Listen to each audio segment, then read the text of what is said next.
Hey y'all, welcome back to A Dash of Gratitude. My name is Beth. Today we're talking homeschool, specifically first grade. So let's dive right in. I can't wait to show you the things that I've chosen for Robbie, who will be our rising first grader in the fall. A little bit of history about who I am and what my experience is. This is my 12th year as a homeschool teacher. We started homeschooling when our oldest daughter, Olivia, was beginning the third grade. She homeschooled all the way from third grade to high school graduation at home, and it was such a great experience. And so Robbie's never been to a brick and mortar school, like public school or private school. He's only ever been homeschooled, and I mean, he's just starting first grade. So far it's going great. Our middle daughter is beginning 7th grade. As you're seeing this video, in the fall she'll start the 7th grade. Like I said, after we had such a good experience with Olivia, we just couldn't fathom sending our kids to school, and we've had a great experience ever since. We live in South Carolina, and according to our state laws, we have to cover certain subjects here. We have to cover reading, writing, math, social studies, and science every single year. Now, how we cover it and what we cover is up to us. So here are the things that I've chosen. We're going to start with reading. Robbie learned to read in kindergarten. He's doing so well. He's a very strong reader. I chose the Spectrum Reading Workbook for grade 1, and I've never used the reading books from them before. My first experience with Spectrum has been this past year. I ordered spelling and vocabulary for Serena, who was in 6th grade this past year. We were so impressed with the layout and how they are put together. So in this reading book, it's got letters and sounds, word recognition, integration of knowledge and ideas, key ideas and details, and then there's an answer key in the back. It's really nicely laid out with good colors, and it's starting to rain outside. If I keep looking up there, I'm sorry, but it's a really nicely laid out workbook. We're excited to dive into that. Now, as far as reading in general, we have books and books and books and books and books for all reading levels. Every year when I'm planning out our homeschool, I do a little quick search online for age-appropriate books according to grade level.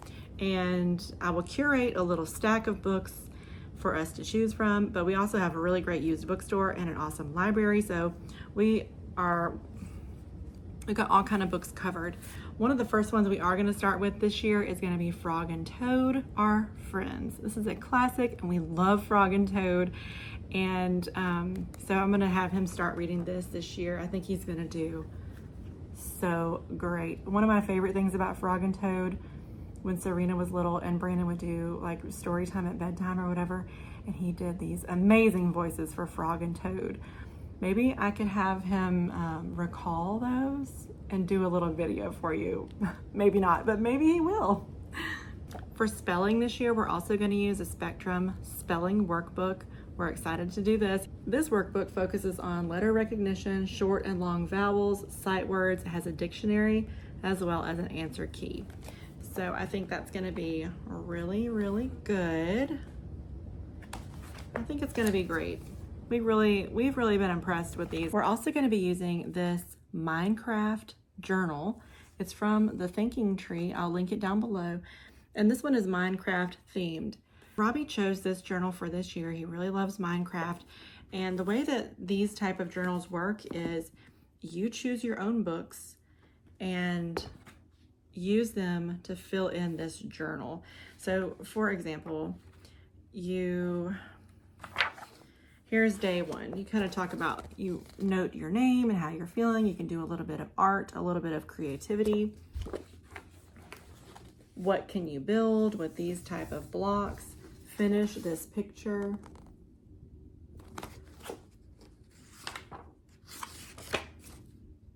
Reading time. So you're going to write and draw about what you're learning.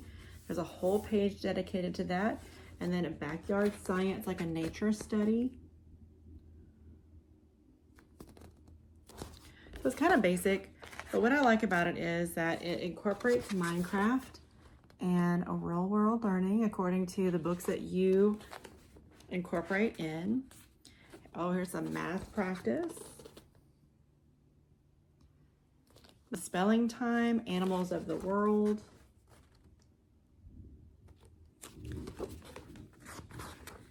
And here's a day where you can watch a movie and document about what you learned, what you thought about it. And then some math time over here on this like graph paper type sheet. Each day prompts you to do and record your learning in different ways.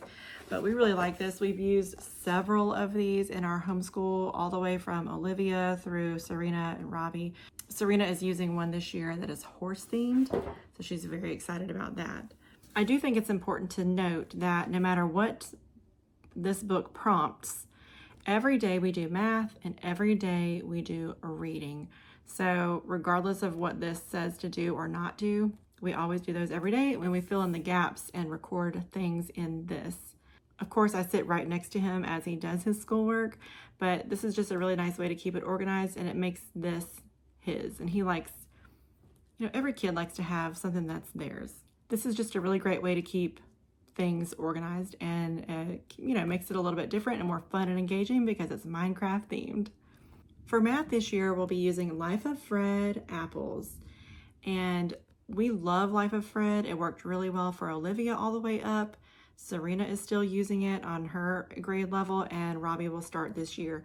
Technically, we started this last year, but as we got into it, I felt like he just wasn't quite ready. So we tabled it, and we're starting it again this year. Last year, we just did worksheets and workbooks for math, and it was great. We're also going to be doing geography this year with Robbie. I found this geography workbook for first grade. I'm excited about it.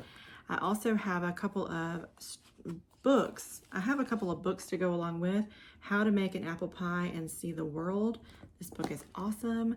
This one is new to our library. I just bought it this year. It's called Looking Down. It helps give perspective to kids about where we fit in the world and the universe, like our city, our state, our country, our world, space. I haven't read through it yet, but that's my understanding of the book, so I'm excited to read through that with Robbie. I also have the Smithsonian Children's Illustrated Atlas, and this will be just a resource book to have on hand. I'm going to be doing a South Carolina history study with Serena, and Robbie's going to be doing it too. They will both be able to learn so much together as a family, but I have this one. P is for Palmetto, and it's just a storybook that's themed around South Carolina and things that are found in our state. So that's going to cover geography, a little bit of history. As I build the South Carolina history study, we're going to be incorporating field trips, day trips, camping trips, all around. We have so much to see in South Carolina, so I'm really excited to learn along with the kids all about our state and what we have here. Okay, as far as like social studies, I've talked about this set before, but we love this set. It's from the Tuttle Twins, and it's 12 books. They're very thin. They each cover a different subject, but they cover big subjects in a way that anyone can understand. I'm not going to go through all of these. Brandon reads these to the kids, and they do about one every month. They read through the story. It's very easy to understand. It teaches kids in a really, really great way. And then there's some questions and prompts and vocabulary in the back of each book. I have been so impressed with the information and the knowledge that they have attained and held on to just from reading through these books with Brandon in a very casual way. They'll just kind of pile up on the couch and read together, and they talk about it. And obviously, Serena is 11, Robbie is 6. They both take away different things from each book, but they both have retained information, and I'm really impressed. So we're going to go through those again, and that's something that we'll read again and again, because each time you read something, you're going to learn something new or take something different away. All right, in addition to that, we're going to cover music this year. I got Robbie this music theory for kids. He's almost done with level 1 as we finish up this current homeschool year, and so he'll move on to level 2 next year. And it just covers music theory in a very great and comprehensive way. It's got fun illustrations, it's got stickers, and it's just really easy to go through and learn about theory. Something else I like to always keep available is art information. So I have a few different books I'll just show you. I've got more on the shelf, but I'm just going to show you a few. This one's about famous artists. What I like about it is It talks about an artist. It talks about their art, a little bit of timestamp and history. It talks a little bit about history and kind of what was going on during the time that this art was created. So anyway, that's just really nice. I like to have that. We also have this one, 13 Women Artists That Children Should Know. Same kind of thing. Talks about the artist. Oh, Georgia O'Keeffe, the artist in the desert. I've been to her museum in New Mexico. It's fantastic. But anyway, I really want my kids to learn how to look at art and how to think about art and how to appreciate art. And of course, learning about the artists and the history is just a bonus on top. I also have this one. I've got this one, the white one, and there's a yellow book just like this, very similar. Again, we look at the art, learn a little bit about it, learn how to look at it, why it was done the way that it was done. I just love looking at art and learning how to look at art. So anyway, this book is awesome.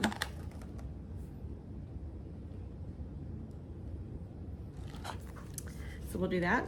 This year, we're also going to be incorporating poetry tea time back into our rotation through the week. I'm not quite sure which day we'll do, or maybe if we'll just do like once or twice a month. I haven't quite decided yet, but we love poetry tea time. I also have this logic workbook for gritty kids. Now, I've never bought this before, but I was looking for, this is for ages 4 to 6. So it's just got critical thinking activities and problem solving. But it's really important to Brandon and myself that our kids learn about critical thinking and how to ask the right questions, how to problem solve, and just how to look at the world in different ways. So I'm excited about working through this with Robbie. Also, as a part of our science this year, we are going to be, so I've also got a rising 7th grader, and we're going to be talking about biology and reproduction this year. And a lot of times when we homeschool, we're all together. So I know Robbie's going to have questions, which is age appropriate and to be expected. But we're going to be learning about the human body this year in a 1st grade appropriate way, of course. So we have this one. It's from Usborne, See Inside Your Body. We have lots of science books that we can reference to if we want to dive a little deeper, but I think that this one is going to do just fine. Also, as far as where babies come from, we're going to be talking about that this year too. So How You Were Born is a really great book, age appropriate for little kids. This one's another one, What's the Big Secret? And it's so amazing. A book about eggs, sperm, birth, babies, and families. I'm sure we'll have lots of questions and do lots of learning as we work through these books. I can't remember if I got these from Sam's or Costco, but Robbie loves worksheets. And through the elementary years, I like to keep workbooks like this that just kind of covers everything. It can just help reinforce the things that you're already covering in your school. And it's kind of like a little bit of like busy work, which I don't love to promote at all. Say we're sitting down to do school and Serena's still working on something. I mean, she's in 7th grade, so her work is going to take a little longer. And Robbie needs some busy work, bam, we get out the workbook, pick a couple of sheets, and he can work through them. So we got that one, as well as this fold out 1st grade one as well. We had the kindergarten version of this last year and he loved it. He loved it so much. So I thought, what the heck, we'll just pick it up. It's got great stickers, a little bit of dry erase, some dry erase activities, and you just kind of flip through. I mean, it's basic, it's 1st grade, and you can pick these up Costco, Sam's, Amazon. I'm pretty sure Walmart has something equivalent. So anyway, I like to keep those on hand as well. But I ordered the kids some sketchbooks and I didn't realize they were so small. So I'll definitely be ordering some more because my kids can fill up a sketchbook. So this will go along with like our art study or even just free draw, free art time, whatever. That's all I've got as far as the books that I've pulled together so far for Robbie in 1st grade. And I'm anticipating that each day will probably it'll be less than an hour's worth of schoolwork for him every day because, you know, it doesn't take that long to cover the basic material and make sure he understands everything. So the way we work in our homeschool is we don't cover every single subject every day. We do math and reading every day. Those are a given. But everything else we kind of rotate through, kind of like how we're feeling that day, or if we're really interested in a certain subject, we'll hammer it in and do more and dive a little deeper on that. So, you know, I do allow a lot of flexibility. I want to encourage a love of learning, not just like forced education. You know what I mean? I hope this video was helpful for you today, and I hope that you found encouragement in that you can build your own curriculum. You can, you know, just gather the books and supplies that you think your kids will like or things that you want them to learn about. And, you know, it doesn't have to be so rigid or strict. It can totally be fun with lots of freedom and flexibility. If you have any questions about anything that I've talked about, be sure to drop those down below in the comment section. Also, I want to thank you for adding a dash of gratitude to your day. I really, really appreciate you being here, and we'll see you on the next video. Here is an overview of the books we talked about today. So a little bit of geography with the Atlas and the geography workbook, the Tuttle Twins set, music theory level 2, spelling and reading from Spectrum, Frog and Toad are friends, and we've got Life of Fred for math. That's the Apples book. The Minecraft themed Funschool curriculum from the Thinking Tree. Then down here we've got the first grade workbooks, the art books, sketch pad, See Inside Your Body, It's So Amazing How You Were Born and What's the Big Secret. Then we've got the logic workbook for gritty kids. I do have a few other books laying around and scattered because I'm getting ready to film our upcoming 7th grade curriculum video. But that's just one last look. And like I said, I will link as much of this down below as I can.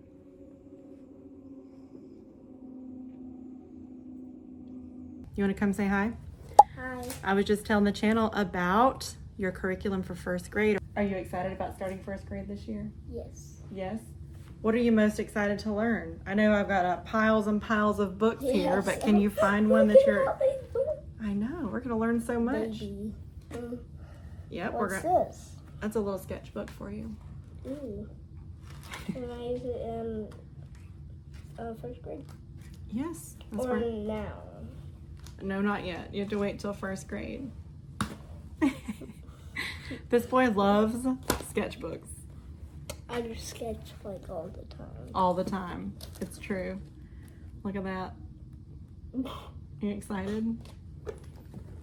Cool. I'm excited. I always love the start of a school year. It's like a fresh start, and it's just so nice to like clear out the shelves and get everything organized. It's just so nice.